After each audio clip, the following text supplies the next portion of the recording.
جادوئی سیبوں کی شہزادی میرابل۔ یہ کہانی ہے بہت دور ایک خوبصورت ریاست جو کہ پہاڑوں کے درمیان گھری ہوئی تھی۔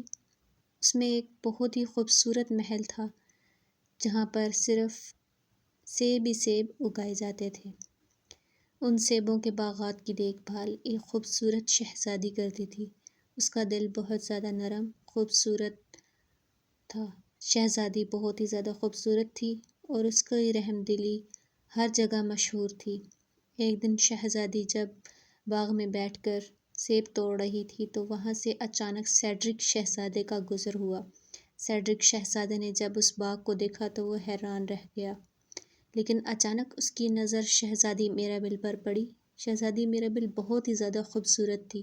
شہزادہ اس کو دیکھ کر ہی بہت زیادہ حیران رہ گیا۔ اس نے شہزادی میرابل کو کہا کہ کیا اسے کچھ سیب کھانے کو ملیں گے؟ شہزادی میرابل نے واپس مڑ کر دیکھا اور شہزادے کو کہا، ہاں جی، آپ کو یہ سیب کھانے کو ضرور ملیں گے۔ شہزادی میرابل اور شہزادے نے مل کر آپس میں باتیں کیں۔ ادھر شہزادی نے ایک خوبصورت لال سیب توڑ کر شہزادے کو کھانے کے لیے پیش کیا۔ شہزادے نے وہ سیب لے کر ابھی ایک لقمہ ہی لیا تھا، شہزادہ بہت زیادہ حیران رہ گیا۔ شہزادے سیڈرک نے شہزادی سے پوچھا کہ وہ اتنے میٹھے اور لذیذ سیب کیسے بناتے ہیں۔ شہزادی نے بتایا کہ وہ سب یہ سیب بہت دیکھ بھال اور پیار محبت کی وجہ سے اتنے میٹھے اور خوبصورت ہوتے ہیں۔ شہزادہ یہ باتیں سن کر شہزادی سے پوچھنے لگا، اے خوبصورت شہزادی میرابل، کیا وہ اور اس کے بارے میں مزید بتانا پسند کرے گی؟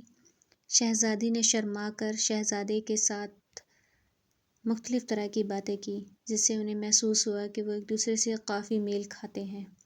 وہ دونوں ایک دوسرے سے روز ملتے۔